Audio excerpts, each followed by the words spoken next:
So I created the channel with the business model in mind. Yep. And, so not just in terms of how do I create and deliver value, which is where a lot of creators stop, but Yep. also how do I capture value in return, right? We're all about turning a crappy situation into something positive. $250,000 of credit card I debt. still remember the day when no one turned up. Throw it in the garbage and start from scratch. I could give myself a chance, so I started something.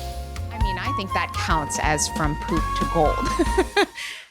Hey guys, welcome back. This is From Poop to Gold. I'm Daniel Harmon, Chief Creative Officer at Harmon Brothers. My guest today is Tim Schmoyer. Hey guys, how's it going? Tim has an awesome YouTube channel called Video Creators. How many subscribers do you have on there? Almost 500,000. Okay, about 500,000. Does a bunch of different tips for people that are trying to get into the YouTube game, as well as you're an author, right? You've got I've the written a few books. Yeah, so you've got a few of them. Yeah, from different industries and past lives and things like that. But yeah, I've got a few. Which is your favorite? The one I like the most is actually back from when I was youth ministry days. Actually, I wrote 3 books back then, and I had a blog, and the blog was turned into a published book, which was interesting. So it was great because I didn't really have to write anything. It was already written. It just had to be organized. Awesome, yeah. But I liked it because we kept the conversational feel of the blog and the comments and things in the book. And I like that. Like, I don't see too many books that have I feel like a conversation. And I really like that element of it. Awesome. One of the books that our audience might have some interest in is 30 Days to a Better YouTube Channel. Sure, yeah. A practical guide to creating a highly subscribable channel. Yeah. So check that out for sure. So Tim, let's give our audience some background on you. Like, how did you end up getting into this YouTube game? So I started my very first video. It was March 2nd, 2006. And I was in graduate school, halfway across the country from my family. And I started dating this girl. And I was like, I want to introduce her to my family back home. Okay. And at that time, this was like pre-Facebook days. I had a WordPress blog that I was using the way we use Facebook today. Yeah. Just, what I ate for dinner the night before and how it made me feel. Stuff like that. And I was like, I heard about this thing called YouTube. And I was like, oh, maybe this could be a good place to put some videos, with this girl I was dating. And so I did one video. It's like 30 seconds long. Did it like on a 8mm camera that still used magnetic tape back then. You remember? And I would eat the tape half the time, and I had to use like Firewire, all these to get it off. And I'm like, can I just get video footage off the camera on my computer and then onto YouTube? And so I called it test video. So I put a lot of creative energy into this thing. And it's 30 seconds. The title, test video. I'm like, it's still there on YouTube today. That's right. It's really awkward and uncomfortable, but it's there. And I was like, okay, this wasn't too bad. And so my girlfriend and I started making videos that today we would know them as vlogs. But back then, that wasn't a word. It was just being awkward in public with a camera. So we would make little videos when we go out to eat, go to the park, go out to the movies or whatever, and I'd put them on YouTube and send the links to my family and friends back home. Well, then other people started watching, and I was like, wait a minute. Like, this is MySpace days now. I'm like, what? Like, you don't use your real name on the internet yet. Okay. And if anyone found out who you were, they would hunt you down and kill you for some reason. Like, there was all these big stories around the news about how dangerous online stuff was and everything. So I was getting a little nervous, and I was sort of like, who are these people? How are they finding my videos?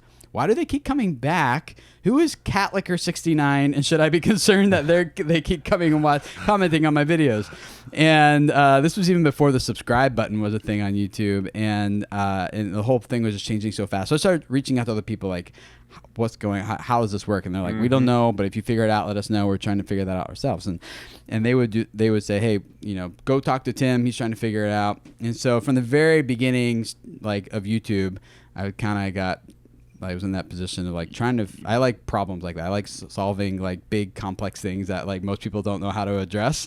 And that gets me really excited. Okay. So I just dove in, and that's how it all got started. Eventually I married that girl. Okay. And we somehow managed to have 7 kids in 8 years. Got me beat by one. Well, you can catch up. You got time. if I'm going that at that pace in 8 years, yes, I could. Just boom, boom, boom, boom, boom, boom. Oh my gosh, that's amazing. Your wife is unreal.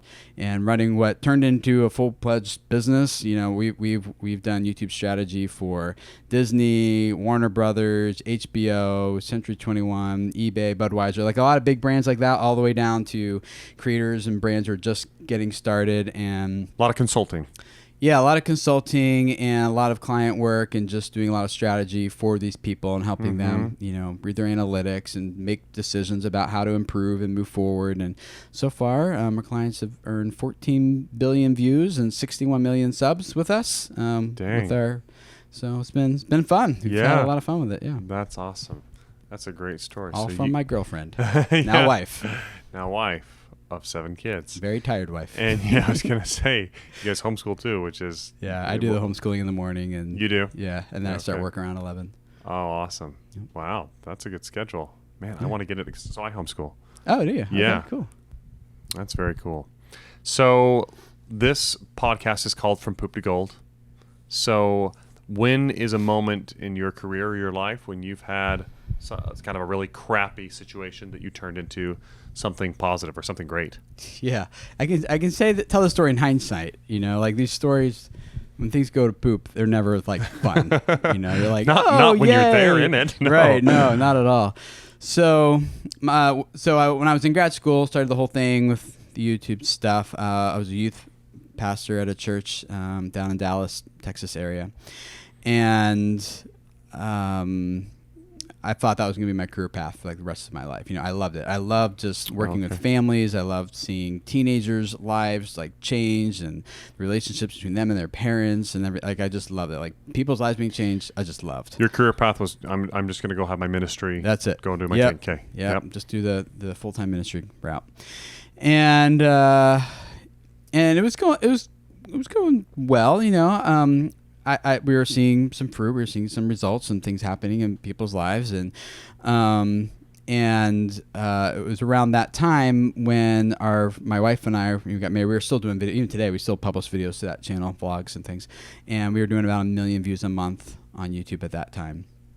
And we were hearing the same stories of like life change coming out of the channels we were seeing happening in our local church. And but like there was like million people literally, and youth group was like 180. You know, so I'm not downplaying the 180 students by any means, but I was like, if I want to scale life change, like where should I go? So around that same time, I was working at a church, and things got pretty bad at the church. Like the growth was stagnant to declining, and there's a lot of different people, a lot of different reasons and opinions about, you know, why that was happening. There's about 14 of us on staff at the church, and within the make a long story short is within 11 months 10 of us were fired. Oh, wow. And I was number 9 out of the 10. So like every month, boom, boom, boom, boom, boom, and then it got to me, and it was rough because not only did I, like, you know, for good or for bad, like my entire identity was wrapped up in my job and like what I thought I would be doing for the rest of my life. Yeah. My our whole community, like the people we had relationships, were like instantly like cut off from us. It's really Not sure tough. why. Uh-huh. And we were like in this small town in Minnesota, and there's like no other job opportunities. And in small town Minnesota, like everyone knows everyone, so rumors start spreading real fast. Like, did he do something inappropriate with a student? You know, and you're like, no, it has nothing to do with it. But I didn't want to like throw like some of the church leaders under the bus, you know. So you just kind of like take it, and the rumors fly, and it just, you know, you're out shopping, and everyone, like, it's a small town, so people, like, even if they didn't go to your church, they know who you are. They can be like the glances and stuff. So not only is like a community gone, and your income is gone, and the friendships are gone, and like, and you feel isolated, and now people are thinking like rumors about you that are completely unfounded, have absolutely nothing to do with anything, you know, that actually happened. And just rough. Yeah, so basically they got rid of everyone who was like, no, things need to change and move forward. And so that was really rough for me. But, you know, my identity and family relationships and everything were just, it was really, really hard. Yeah, so even thinking about it now, like, it's still just really hard to like just think about that whole season of life.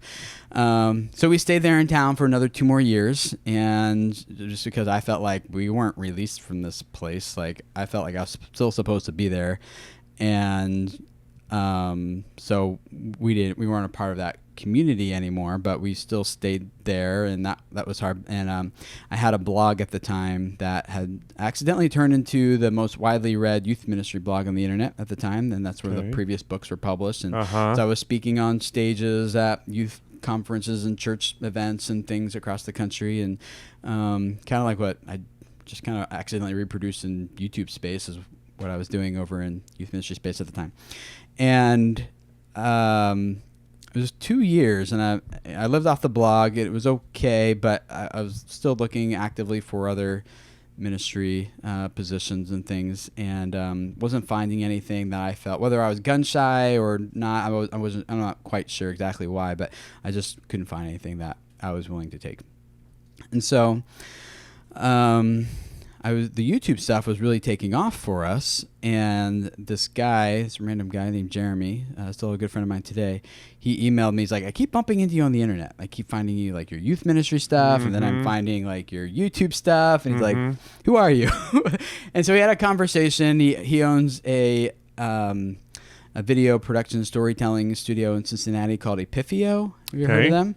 Yes. I don't. Well, no? Actually, have I? They do a lot of I'm not sure. explainer videos. It sounds familiar, stuff. But yeah, okay. Yeah. I think I've run into their stuff. Yeah, they've done I guarantee you've seen some of their work. Yeah. But yeah, and so long story short is that he wanted us. We moved to Cincinnati to do YouTube strategy full time for their clients, because they'd make this video asset, and the client's always like, "Great, I'm using it on my website, but is there anything else I can do with it?" Yeah. And so then it was like helping them develop a content strategy for how to use that asset plus other video stuff on their channel. And they were doing the creation. You were developing more of the distribution strategy behind it. That's right. Okay. Yeah, and had a lot of fun doing that. A lot of success with that as well. But after a year and a half, they had this meeting with me. After a year, they said, "Tim, you've been doing great. This has been awesome, but our company is not going to be doing that side of the business anymore. And so in 6 months, you're going to be without a job." And they said, "But we think you should continue to do this, and you should continue, like, start a business that does for other people what you've done for us and for our clients." And they said, "We want to give you, even though we're shutting this part down, we want to keep paying you for 6 months. And come use our office, use our resources, work with people if we need, like, have questions in the office, but just for 6 months, we want you to get this started." So I was like, okay, well, I got 6 months to runway. get something. That's right. And my income again was going to stop. And I was like, I got 6 months. So I started the Video Creators channel, and I created it on January 2nd, 2013. And I got 6 months to turn this from zero to full-time income for my family, because I do not want to go back to working for someone again. Yeah. And it was a much different, like, they were very supportive and very helpful. So it was like night and day difference. But so I they had your back, even though they were just like, this isn't our direction anymore. And I got Jeremy. I still go to his house every week, Yeah. and I see them very often and stuff. So, like, still good relationships with them. And so I'm like, all right, I'm going to do for myself what I've been teaching other people to do. And I got 6 months to do it. And at the end of 6 months, the YouTube channel had around 3,000 subscribers. Okay. And it was generating about $10,000 a month. And I was like, Off of 3,000 subscribers. that's right. Yeah. That's I learned amazing. from my blog. Everything on my blog before was free. Yeah. And I'm like, no, this time I need to start with a business model. you know? So I created the channel with the business model in mind. Yep. And, so not just in terms of how do I create and deliver value, which is where a lot of creators stop, but Yep. also how do I capture value Yep. in return, right? So after 6 months, they said it was June 15th, 2013, and it was my last day working at Epifio, and I was like, I should have quit my job a long time ago. It's paying way better, I was nervous. It wasn't like, how you start companies, like ups and downs and things. It wasn't like home run for there. Yeah. But, my family is far more well off in every regard, in terms of not just like relationally and spiritually and financially, but like everything. Yeah. It's still the mission though. Like what I experienced originally on YouTube is helping people reach more people and change lives. Yeah. Because we might be able to reach a few million people a month on YouTube, but what if we could actually come behind other people who have missions of what they're trying to accomplish on their channel and then help them reach millions of people? You know, like how much more influence and impact can we have on the world by not just saying like, hey, look at us, we're so awesome, and like listen to what I have to say, but like helping all these other people do the same thing. Yeah. And so that's what our brand is all about, is helping people change lives, is reach people and change their lives. So it's been a lot of fun, but I never would have, our family would not be in this position in any way if I hadn't been kicked out. Yeah. You know? Yeah. So what would you say for someone that's kind of spearheading this YouTube thing, top 3 strategies you'd say to go after if they're wanting to build a following on YouTube, or just for that matter, make a video that's going to get a lot of exposure? Yeah, it really comes down to getting good viewer signals from viewers. Okay. So how do you do that? The top one is like branding becomes really important. And what I mean by branding isn't necessarily like your logo and icons and things like that. I mean, like, what do people feel when they think about your brand? Yeah. How do they like emotionally connect with what you stand for, what you're all about, what you represent, you know, that type of thing. Mm-hmm. And it needs to be communicated really clearly, because most people have very short attention spans. They're not going to take a half hour watching a bunch of your videos trying to figure it out. You get like 2 to 3 seconds for them to be like, oh, I understand what they're all about. Like, confusion is the opposite of growth. Like, if anyone's confused about your brand, they're like, why would I subscribe? Like, they're not going to subscribe because they don't know what they're going to get, what it's about.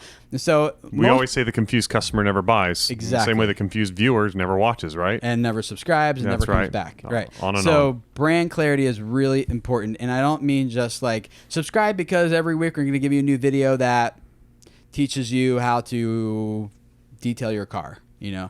That's the what, but that will give people like, I understand what I'm going to get, but to start building the emotional connection that gets people to like start coming back and being like, oh, I love these guys. That's like the why it matters, so that you can be proud of the trophy you have parked in your garage or something. Okay. I just made that. I don't know if that's true, but it's something like, for me, it's about reaching. We're going to teach you how to grow your YouTube channel. So master YouTube is our what? Yep. Change lives is our why.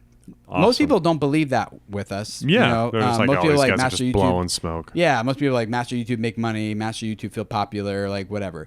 But my goal isn't to grow like the biggest, baddest business in the world. It's like, I want to do something I'm passionate about with people I'm passionate about serving, who are passionate about what they're doing, right? Yeah. And so you position yourself in a way that those people are attracted to you. So anyway, so number one is the brand has to be really clear, and it needs to be communicated in your branded intro, your channel art, your sections, your playlists. You know, how long does it take someone to figure out who you are, what you're about? That needs to be really clear. Clear, and that continuity across all the touch points of it. That's right. Okay. Number 2, I would say is, and this also points back to the human element of what grows YouTube channels, is storytelling. Yep. So, I mean, you guys are masters at this, so I'm preaching to the choir here in one regard, but like... Preach. All right, baby, preach. Here we go. It's been a while since I've preached. So,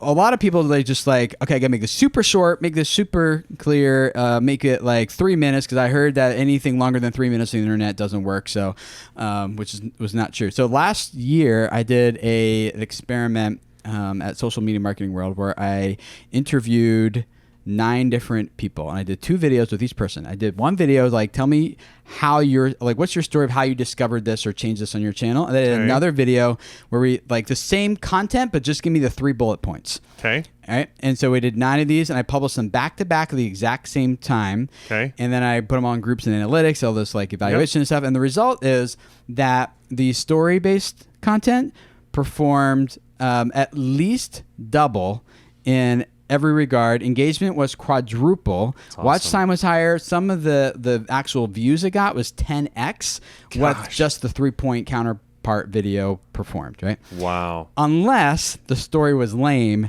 then the 3-point the tip video actually outperformed. Yes. So it's not just about having a story, right? It's got to be a good story, relevant story, an emotionally connecting story, right? And that's the key. Like someone emotionally connected. So you get into a story, you start picturing things in your mind, and you're putting yourself in that character's like shoes and experiencing things, and everyone that just works. And we've seen that with a lot of our clients too. Just hands down, the story works better. So a good story. You want like a really brief. This is the way like when we talk about it, like really brief 3-act structure is about a character who wants something, overcomes conflict to get it, and is transformed by the process. You know, so like that's basically exactly what we do all the time with our videos, right? Yeah, it can get really complex, obviously, but like if you just want a starting place, just start at like who's the character? What do they want? Why can't they have what they want? Yeah. What's at risk or what's at stake if they don't get what they want? Yeah. Who or what comes along to help them get what they want? Then how do they ultimately get it? And then how are they changed by the process? So essentially how to build a story brand, right? Exactly. You've read Donald Miller's book, right? Totally. Yeah, totally. Yeah, so we start implementing that kind of stuff on channels like, again, going back to the Optimized for Humans, Not Robots. That's the stuff people connect with. They love the brand. They want to come back and watch more videos. They turn on notifications because they're like, when's the next one coming? And even educational channels, like, that's what they do. Like your story, the thing that you're teaching someone is connecting to someone else's story that they're currently living, and you come in as the guide in that respect. So we can get down that rabbit trail. So, and then the third thing I would say is like creators tend to just like to create and then keep creating without ever evaluating. Yeah. And I think there's something that's really missed where you just kind of like keep spinning your wheels and without. And testing and evaluating can be done in a lot of different ways. Google or YouTube Analytics provides a lot of data and information, but even just getting to know your target audience better and reevaluating how do we pitch value, how do we communicate value, how do we capture value, and on all that, rather than just kind of like, well, we're just going to keep doing this and hopefully one of these videos will work well. It's just kind of like I have a friend who's doing the exact same thing on YouTube for 10 years, publishing daily content for 10 years. And has like 12,000 subscribers. This is hurting me inside right now. Yeah. And so I've told him like, dude, it's not working. You should probably, but too many people wait too long to like. I'm like, do 10 video. Like our rhythm is every 8 to 10 videos we stop and we reevaluate. Okay. We just look at those 10 videos in isolation of the rest of the channel and just evaluate. Like, here's the experiments and the tests we did on these. How do we iterate for the next 10 videos we're going to do? And over what time period does that usually take place? Those like it depends on how often the channel's publishing. Okay. But like if you're publishing once a week, that would be 8 to 10 weeks. Okay. Yeah. Very cool. So essentially, you've got to kind of stop and sharpen the saw occasionally, as opposed to just continuing to saw. And it's very much along the lines of like test, measure, analyze, iterate. And iterate. Yeah, there you go. I like that analogy. I'm going to use the saw analogy myself. I'm going to steal that. That was a good one. Yeah, awesome. Yeah, no, that is one of the hardest things to do, especially when you're having any kind of success at all.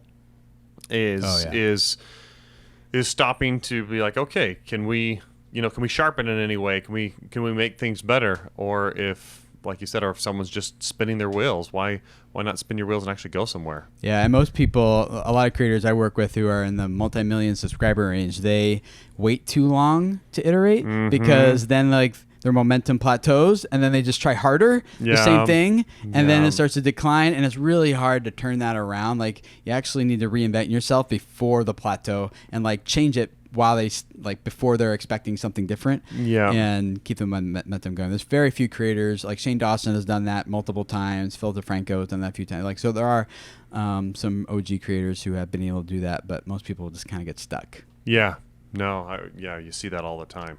Like the YouTube stars of yesteryear just kind of start to fade out into the background because they're not constantly adjusting. And that's the way all these platforms are going to be. They're always constantly going to be updating, and you just got to be able to keep up with that. That's right.